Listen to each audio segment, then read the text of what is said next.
Chapter 6, The First Signal. Captain James Chin Morrison stood on the bridge of Ark 1 New Genesis, his eyes fixed on the display that had just changed everything. After 137 years of journey through the void between galaxies, they had received the first signal from their destination world.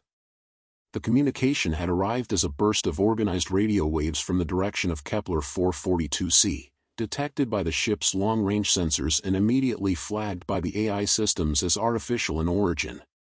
The implications were staggering. They were not traveling toward an empty world, but toward one that harbored intelligent life.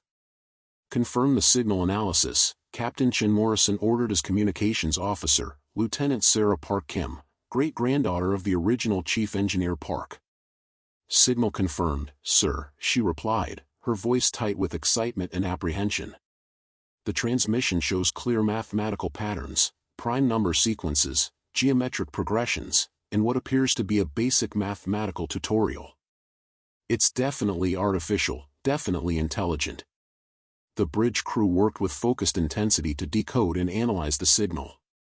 Elena Vasquez had passed away 43 years earlier, her body committed to the ship's memorial gardens, but her great-great-granddaughter Dr. Elena Chin Vasquez served as the ship's chief xenobiologist and was leading the analysis of this first contact with alien intelligence. The signal appears to be a greeting protocol, Dr. Chin Vasquez reported, her voice carrying the same measured scientific curiosity that had characterized her ancestor. They're presenting basic mathematical concepts, possibly testing our intelligence or trying to establish a common language. Captain Chin Morrison felt the weight of decision settling on his shoulders. This moment would echo across the remaining 6 centuries of their journey and fundamentally alter their mission. They were no longer colonists seeking an empty world, they were potential ambassadors to an alien civilization. What's the signal strength and distance? He asked. Based on the transmission characteristics, the signal originated from the Kepler 442 system approximately 600 years ago, Lieutenant Park Kim reported. It's been traveling toward us as we've been traveling toward them. The civilization that sent this signal would be roughly equivalent to our current technological level. The implications were profound. The aliens who had transmitted the signal were contemporary with humanity's current level of development, suggesting a species that had achieved interstellar communication capabilities.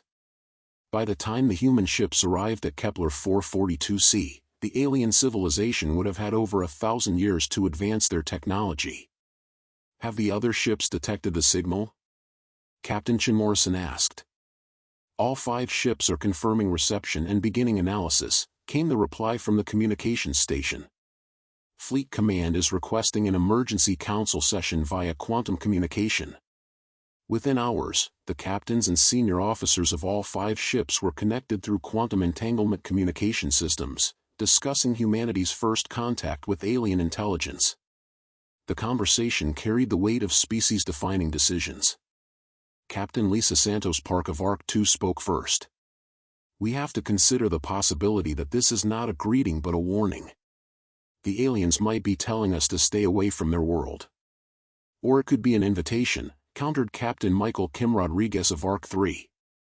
The mathematical progression suggests they're trying to establish common ground for communication. Dr. Chin Vasquez presented her analysis to the Fleet Command. The signal structure suggests a peaceful intent. They're using universal mathematical concepts that any technological civilization would understand. The sequence builds from simple concepts to more complex ones, exactly how we would attempt first contact. The debate continued for hours as the fleet's leadership grappled with questions that had no precedent in human experience. Should they respond to the signal? Should they alter their course? Should they prepare for peaceful contact or potential conflict? We need to remember our mission, Captain Chin Morrison finally said. We're not explorers or ambassadors, we're refugees. Earth is dying, and we carry the last hope of human civilization. Our primary obligation is to ensure humanity's survival. Dr. Robert Martinez Thompson, the fleet's chief philosopher and ethicist, raised a crucial point. But we're also representatives of human values. How we handle first contact will define what humanity becomes in the cosmos. We can't approach this situation with pure survival instincts. The decision was made to establish a response protocol. The fleet would continue on its current course while carefully monitoring for additional signals. If peaceful contact seemed possible, they would attempt communication. If the aliens appeared hostile, they would implement defensive measures or seek alternative destinations. Dr. Chen Vasquez worked with teams across all 5 ships to develop humanity's response. They decided to mirror the alien signal structure, beginning with the same mathematical concepts and gradually introducing information about human civilization, their origin, and their peaceful intentions.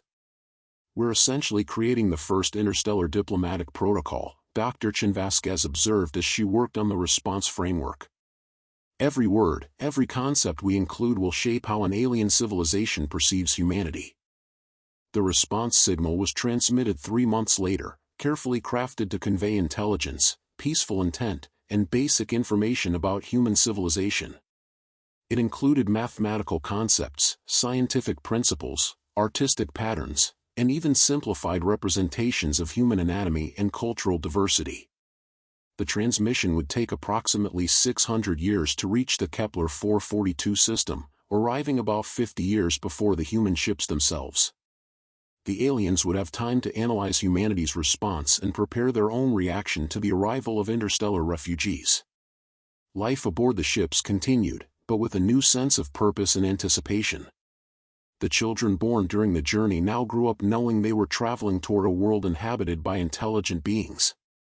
The cultural preparation programs expanded to include xenobiology, diplomatic protocols, and conflict resolution techniques. Dr. Chen Vasquez established the ship's first department of xenological studies, training specialists who would be capable of understanding and communicating with alien life forms. The department drew from expertise in linguistics, psychology, biology, and anthropology to develop frameworks for interspecies communication. "We're not just preserving human civilization anymore," Dr. Chen Vasquez explained to her students. "We're preparing to represent humanity to the cosmos. The aliens we meet will form their understanding of our entire species based on our interactions." The signal had changed everything. The ships were no longer traveling toward an empty world waiting to be colonized. They were approaching a complex situation that would require diplomacy, cultural sensitivity, and possibly the negotiation of shared planetary resources. Over the following decades, additional signals were detected from the Kepler 442 system.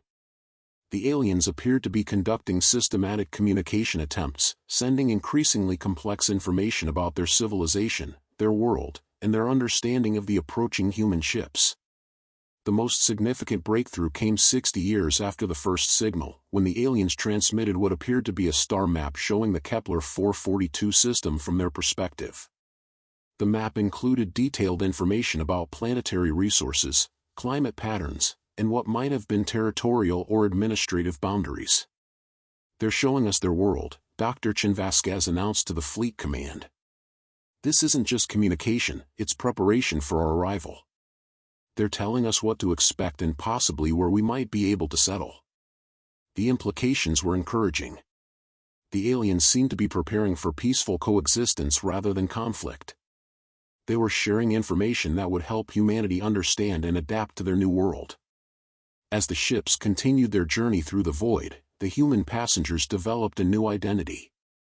They were no longer simply refugees fleeing a dying world, they were humanity's first interstellar ambassadors, carrying the responsibility of representing their entire species to an alien civilization. The children born during these years grew up with a unique perspective on their mission. They understood that their arrival at Kepler 442c would not be a simple colonization but a complex diplomatic and cultural exchange that would define humanity's place in the cosmos. The signal had transformed humanity's greatest exodus into something even more significant, the first step toward a truly interstellar civilization, one that would be defined not just by survival but by the ability to peacefully coexist with other intelligent species among the stars. Chapter 7: The Long Generations. 250 years into the journey, the ships of humanity's exodus had evolved into something their original designers could never have imagined. What had begun as vessels carrying refugees from a dying world had transformed into thriving mobile civilizations, each developing unique cultures adapted to life among the stars. Captain Maria Santosjan Kim stood in the central plaza of Ark 1 New Genesis, watching the fourth-generation festival unfold around her. The celebration marked the coming of age of the first humans who were great-great-grandchildren of the original colonists. These young people had never known anything but ship life, and their understanding of human existence was radically different from their Earth-born ancestors. The festival featured performances of deep song, a new musical form that had evolved during the journey. The music incorporated the harmonics of the ship's mechanical systems, creating symphonies that blended human voices with the rhythm of fusion reactors and the whisper of life support systems. To the shipborne generations, these sounds were as natural and beautiful as Earth's wind and water had been to their ancestors. "Captain, we're receiving the quarterly reports from the other ships," announced Communications Officer David Park Martinez Thompson, whose complex surname reflected the intricate genealogies that had developed during the journey. "All fleets are reporting stable populations and continued technological advancement." The 5 ships had become a mobile nation, maintaining contact across the vast distances of space while developing their own unique characteristics. Ark 2 had become renowned for its agricultural innovations, developing crop varieties that produced higher yields in artificial environments. Ark 3 specialized in manufacturing and engineering, creating new technologies adapted to long-term space travel. Ark 4 focused on cultural preservation and education, maintaining the most complete archives of Earth's history and knowledge. Ark 5 had become the center of scientific research, making breakthrough discoveries in physics and astronomy during the journey. Captain Santosjan Kim reviewed the population reports with satisfaction. The human population aboard the ships had grown to over 400,000 people, spread across 5 mobile worlds. Genetic diversity remained healthy, and the psychological adaptation programs had successfully prevented the social breakdowns that experts had feared during the early planning stages. "What's the status of the Kepler 442 communication project?" she asked. Dr. Elena Chen-Vasquez-Park, now in her 80s and the fleet's senior xenobiologist, looked up from her data analysis. "We've established a regular communication protocol with the Kepler inhabitants. The signal exchange occurs every 23 years, accounting for the time delay. We're building a comprehensive understanding of their civilization." The communication with the Kepler 442 aliens had evolved into a sophisticated cultural exchange. The aliens, who had begun referring to themselves through a concept that translated roughly as Harmony Keepers, had shared detailed information about their world, their history, and their understanding of the approaching human ships. "They've confirmed that Kepler 442c can support human life," Dr. Chen-Vasquez-Park continued. "The atmospheric composition is compatible, the gravity is slightly higher than Earth but within acceptable parameters, and the twin star system provides stable energy that supports a complex biosphere." Even more remarkably, the Harmony Keepers had indicated their willingness to share their world with humanity. The aliens appeared to be a peaceful species that had never experienced interstellar war or territorial conflict. Their society was based on principles of environmental stewardship and cooperative resource management. "They're nothing like the aggressive aliens from Earth's science fiction," Dr. Chen-Vasquez-Park observed. "Their civilization seems to be based on sustainability and harmony with their environment. They've indicated that they believe multiple intelligent species can share their world without conflict." The Harmony Keepers had sent detailed information about regions of Kepler 442c that would be suitable for human settlement. They had even begun preparing infrastructure that would help the human colonists adapt to their new world: atmospheric processors to adjust local air composition, agricultural zones prepared for Earth-based crops, and what appeared to be housing designed for human anatomical requirements. Captain Santosjan Kim found herself grappling with questions that no human leader had ever faced. They were not just planning a colonization anymore, they were preparing for the integration of human civilization into an existing alien society. "How are the shipborne generations responding to the idea of planetary life?" she asked Dr. James Kim Rodriguez Santos, the fleet's chief psychologist. "That's our biggest challenge," he replied honestly. "Many of the shipborne have difficulty understanding the concept of unlimited space, uncontrolled weather, and living on a planetary surface. Some are experiencing anxiety about leaving the ships." This was an unexpected development. The ships had become home to generations of humans who found the idea of planetary life as foreign as space travel had seemed to their Earthborn ancestors. The shipborn had developed their own relationship with enclosed spaces, recycled air, and artificial gravity that made the concept of unlimited skies and natural weather patterns seem overwhelming. Dr. Kim Rodriguez-Santos continued his analysis. We're implementing gradual adaptation programs. The shipborn are learning about planetary life through simulations, virtual reality experiences, and detailed studies of Earth's history. But for many, the ships represent security and familiarity. Leaving them will be as traumatic as leaving Earth was for the original colonists. The psychological complexity of the situation was staggering. They were asking people who had never known anything but ship life to abandon their mobile homes for a planetary surface they had never experienced. Some families were making the difficult decision to remain aboard the ships, potentially establishing permanent space-based communities in the Kepler 442 system. What about the technological integration? Captain Santos Kim asked. Chief Engineer Lisa Park Thompson Martinez reported on the technical preparations. We're developing hybrid technologies that combine our ship-based systems with the planetary infrastructure the Harmony Keepers are preparing. The ships will serve as orbital platforms, providing manufacturing, research, and transportation capabilities for the planetary colonies. The integration would be complex but beneficial for both species. Humanity would provide advanced space-based technology and industrial capabilities, while the Harmony Keepers would offer knowledge of sustainable planetary living and environmental management. The collaboration promised to create a more advanced civilization than either species could achieve alone. As Captain Santos Kim walked through the ship's corridors, she observed the unique culture that had emerged during the journey. The shipborn spoke with accents that had developed in artificial environments, used hand gestures adapted to three-dimensional movement, and had created art forms that incorporated the geometry of rotating habitats and the beauty of deep space.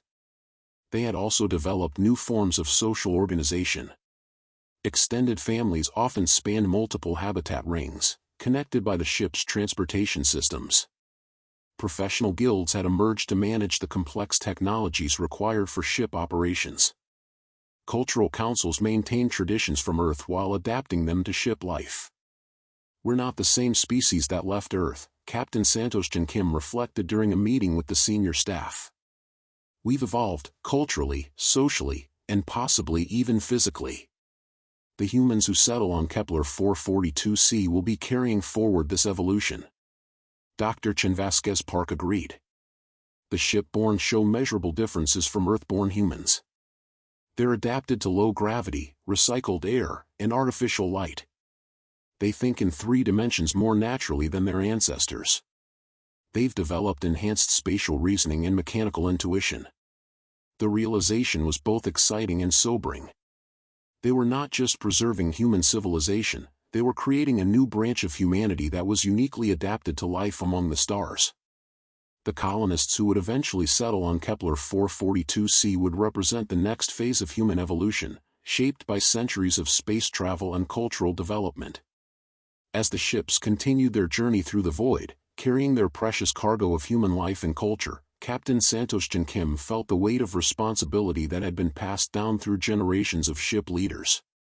They were not just completing a mission begun by their ancestors, they were creating the foundation for humanity's future as an interstellar species. The journey was far from over, but the ships had already achieved something remarkable. They had kept human civilization alive and growing during the longest journey in human history, adapting and evolving while maintaining the essential qualities that made them human. In 400 years, when they finally reached Kepler 442c, they would bring with them not just the survivors of Earth's catastrophe but the founders of a new chapter in human history. Chapter 8, The Deep Crossing. 400 years into humanity's greatest journey, the 5 ships of the Exodus fleet crossed the gravitational midpoint between the Milky Way and Andromeda galaxies.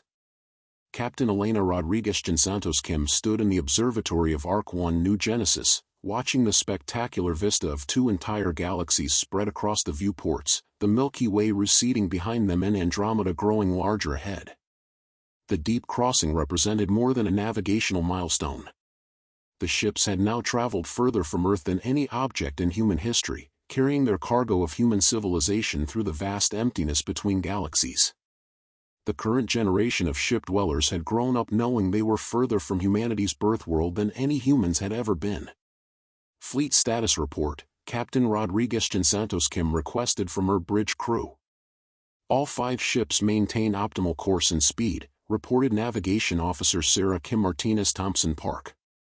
We're achieving 12.3% of light speed, slightly ahead of projected velocity.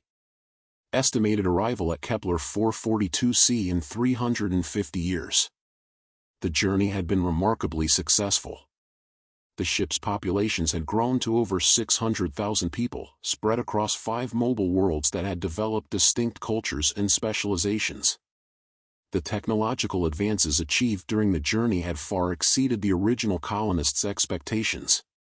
Communication status with Kepler 442, the captain asked.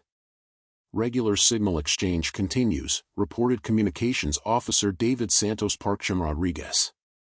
The latest transmission from the Harmony Keepers includes detailed planetary maps and what appears to be preparation reports for human settlement areas.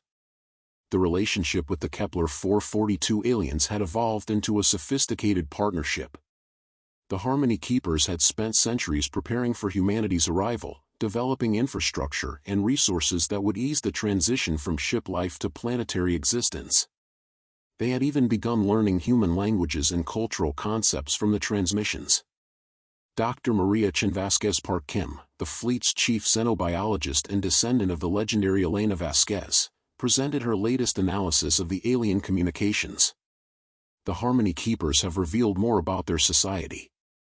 They appear to be a collective consciousness species, not a hive mind, but individuals who share experiences and knowledge through biological interfaces. This revelation had profound implications for human-alien cooperation. The Harmony Keepers experienced reality differently than humans, sharing memories and emotions directly rather than relying solely on language and individual consciousness. They had indicated that they found human individualism fascinating and potentially complementary to their collective approach. They've expressed particular interest in human creativity and innovation, Dr. Chen Vasquez Park Kim continued. Their collective consciousness excels at cooperation and resource management, but they believe human individual creativity could contribute to technological and cultural advancement. The partnership promised to be genuinely symbiotic.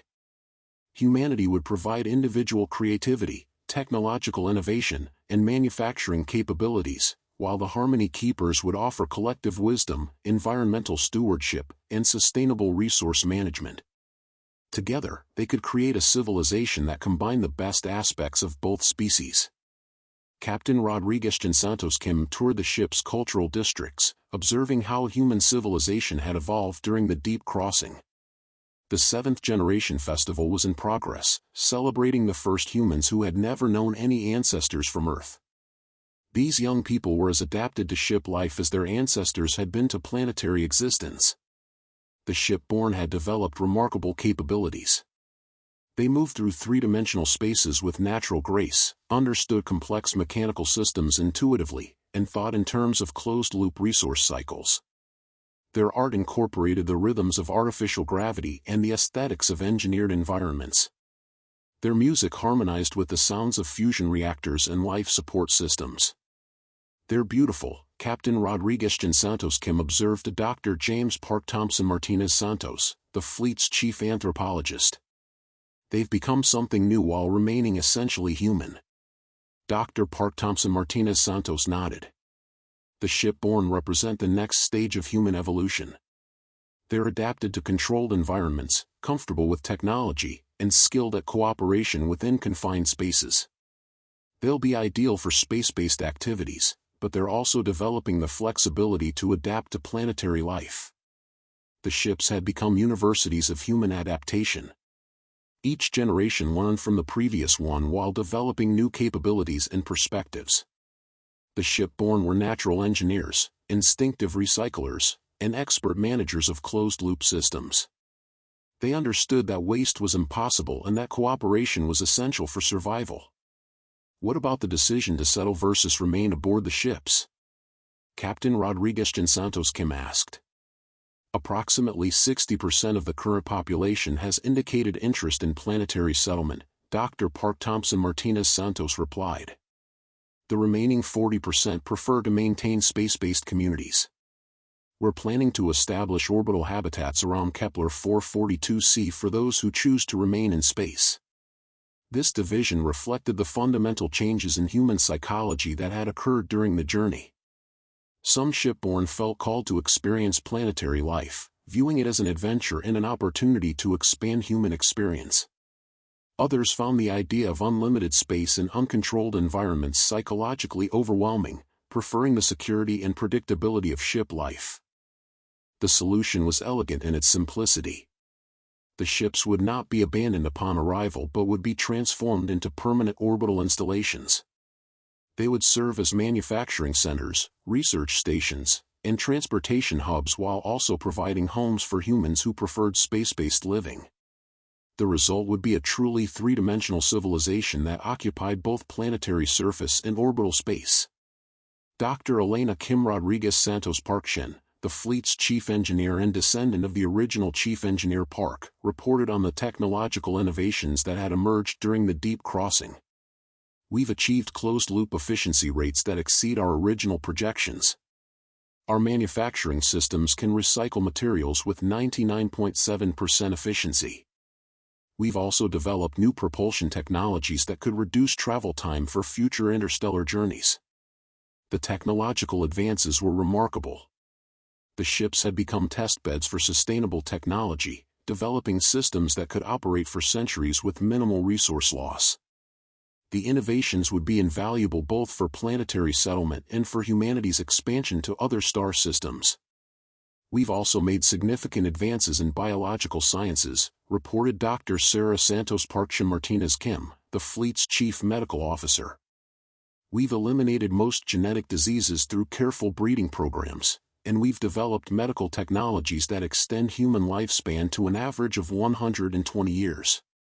The medical advances meant that some individuals might live long enough to see both the arrival at Kepler 442c and the establishment of permanent colonies. The extended lifespans also meant that cultural and technical knowledge could be preserved more effectively across generations. As the ships continued their journey through the void between galaxies, Captain Rodriguez Santos Kim reflected on the magnitude of their achievement. They had successfully maintained human civilization during the longest journey in human history, adapting and evolving while preserving the essential qualities that define their species. The deep crossing had transformed humanity from a single-planet species into true interstellar travelers. They had learned to live in artificial environments, to cooperate across generations for common goals, and to maintain hope and purpose during centuries of travel toward an unknown destination. More importantly, they had proven that human civilization could adapt and thrive under conditions that would have seemed impossible to their earthbound ancestors. They had become something new while remaining essentially human, a species capable of carrying their culture and values across the vast distances between stars. The journey was more than half complete, but the ships had already achieved their most important goal. They had ensured that human civilization would survive and continue to evolve, carrying forward the best of Earth's legacy while developing new capabilities that would serve them well in their new home among the stars. The deep crossing marked not just a navigational milestone but a transformation milestone. Humanity had become an interstellar species, adapted to life among the stars and prepared to establish a new chapter of human history on a distant world orbiting twin suns in the Andromeda Galaxy. Chapter 9, Approaching New Worlds. 650 years into humanity's greatest journey, the ships of the Exodus fleet began receiving detailed telescopic images of the Kepler 442 system. Captain James Chen Rodriguez Santos Park Kim stood in the observatory of Arc 1 New Genesis, watching as the alien star system resolved into distinct features that would soon become humanity's new home. The twin stars of Kepler 442 blazed with different colors, the primary star shining with yellow-white light similar to Earth's sun, while its companion burned orange-red, creating a complex dance of light that painted the system's planets in ever-changing hues. Kepler 442c, their destination world, appeared as a blue-green jewel orbiting in the system's habitable zone. Enhanced telescopic analysis confirms previous data, reported Dr. Lisa Park-Santos Kim Rodriguez, the fleet's chief astronomer. Kepler 442c maintains a stable orbit between the two stars, with an orbital period of approximately 400 Earth days. The planet shows clear signs of weather patterns, seasonal variations, and complex atmospheric dynamics. The planet was larger than Earth, with gravity approximately 1.3 times stronger, but well within human tolerance. The twin stars provided stable energy, with the planet experiencing a complex but predictable cycle of solar illumination as it orbited between the two suns. The result was a world with extended growing seasons and fascinating climate patterns that the Harmony Keepers had learned to work with rather than against. Signal analysis from the Harmony Keepers? Captain Chen Rodriguez Santos Park Kim asked. Communications Officer Elena Martinez Kim Santos Park Chen reviewed the latest transmissions. The Harmony Keepers have provided comprehensive settlement maps. They've identified optimal locations for human colonies, taking into account climate, resources, and compatibility with existing Harmony Keeper communities. The partnership with the alien species had evolved into detailed cooperation. The Harmony Keepers had spent decades preparing for humanity's arrival, developing infrastructure and resources that would ease the transition from ship life to planetary existence. They had even established what appeared to be cultural exchange centers where humans and aliens could learn to work together. Dr. Maria Santos Park-Chen Rodriguez Kim, the fleet's chief xenobiologist, presented her analysis of the Harmony Keeper Society. Their latest transmissions include detailed information about their biology and social structure. They're silicon-based life forms with crystalline neural networks that allow them to share memories and experiences directly. They're longer lived than humans, their lifespan appears to be several thousand years, but they reproduce less frequently. The biological differences between humans and Harmony Keepers were significant but not insurmountable. The aliens breathed a different atmospheric mixture but had developed technology to create compatible environments. They were taller than humans but with similar manipulative appendages that allowed them to use tools and build structures. They've expressed fascination with human rapid reproduction and short lifespans, Dr. Santos Park-Chen Rodriguez Kim continued. They believe our quick generational turnover drives innovation and creativity in ways their longer-lived society cannot achieve. The complementary nature of the two species became increasingly clear as communication continued. Humanity's rapid adaptation and creative problem-solving could benefit from the Harmony Keepers' long-term perspective and accumulated wisdom. The aliens' collective consciousness and environmental stewardship could provide stability and sustainability that human individualism sometimes lacked. Captain Chen Rodriguez Santos Park Kim reviewed the settlement plans that had been developed through decades of communication with the Harmony Keepers. The aliens had suggested establishing human colonies in temperate zones that would be climatically comfortable while avoiding areas sacred to Harmony Keeper culture. They've prepared what they call adaptation zones, reported Colonial Planning Officer David Kim Santos Park Rodriguez Chen. These are areas where they've modified the local environment to be more compatible with human biology, atmospheric processors to adjust gas concentrations, soil treatment to support Earth-based agriculture, and infrastructure designed for human settlement. The preparation was remarkable in its thoroughness.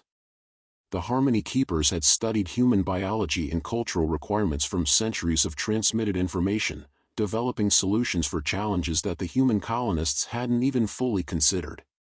What about the psychological preparation of our population? Captain Chen Rodriguez Santos Park Kim asked. Dr. Sarah Rodriguez Park Santos Chen Kim, the fleet's chief psychologist, provided updates on the colonial preparation programs. We're seeing interesting patterns in settlement preference. Approximately 70% of the shipborne now express interest in planetary settlement, but many want to maintain connections to space-based communities. The shipborne had developed a unique perspective on the relationship between space and planetary environments. They understood that human civilization could benefit from occupying both ecological niches, planetary surface for agriculture and resource extraction, orbital space for manufacturing and transportation. The settlement plans include orbital stations constructed from the ships, Dr. Rodriguez Park Santos Chen Kim continued. These will serve as manufacturing centers, research facilities, and homes for humans who prefer space-based living. We're creating a truly three-dimensional civilization. The approach would maximize the advantages of both environments. Planetary settlements could take advantage of natural resources, unlimited space, and atmospheric protection, while orbital installations could provide zero-gravity manufacturing, efficient transportation, and controlled environments for specialized research. Captain Chen Rodriguez Santos Park Kim toured the ship's preparation facilities, where colonists were training for planetary life. Virtual reality simulations allowed shipborne humans to experience weather, unlimited sky, and natural gravity. Physical conditioning programs prepared them for the stronger gravity of Kepler 442c. Cultural preparation courses taught them about planetary agriculture, construction, and interaction with alien species. The most challenging aspect is psychological, observed Dr. Rodriguez Park Santos Chen Kim. Many shipborne have difficulty conceptualizing unlimited space. They've never experienced weather, natural light cycles, or uncontrolled environments. Some experience anxiety about leaving the security of the ships. The psychological adaptation was as complex as the physical preparation. The shipborne had developed their own relationship with enclosed spaces and controlled environments. The idea of standing under an open sky, breathing unprocessed air, and experiencing weather patterns was both exciting and terrifying. We're implementing gradual adaptation protocols, Dr. Rodriguez Park Santos Chen Kim explained. Colonists will spend time in increasingly open environments, starting with the largest spaces aboard the ships and gradually moving to orbital platforms with expanded views before final planetary settlement. The approach recognized that the transition from ship to planet would be as psychologically challenging as the original transition from Earth to ship had been for their ancestors. The difference was that they had centuries of experience in managing such transitions. Dr. Elena Kim Park Santos Rodriguez Chen, the fleet's chief agricultural specialist, reported on the farming preparation programs. We've developed hybrid agricultural systems that combine ship-based hydroponic technology with traditional soil cultivation. The Harmony Keepers have provided soil samples and atmospheric data that allow us to design compatible growing systems. The agricultural planning incorporated both human needs and Harmony Keeper environmental principles. The aliens had shared their knowledge of sustainable farming practices that worked in harmony with Kepler 442c's ecosystem, while humans contributed advanced biotechnology and crop optimization techniques.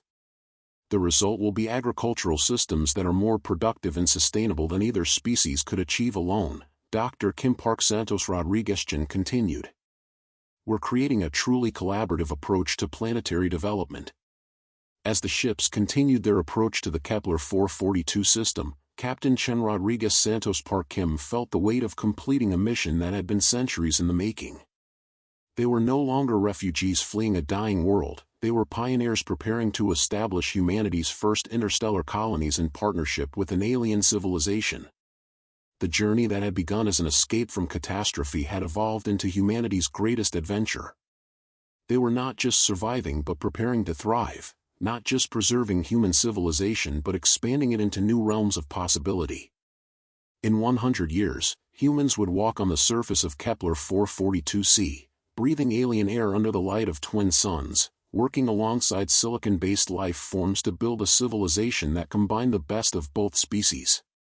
The shipborne who had never known planetary life would become the founders of humanity's first interstellar colonies. The approach to new worlds marked not an end but a beginning, the start of humanity's future as a truly interstellar species, adapted to thrive in partnership with other forms of intelligent life among the stars.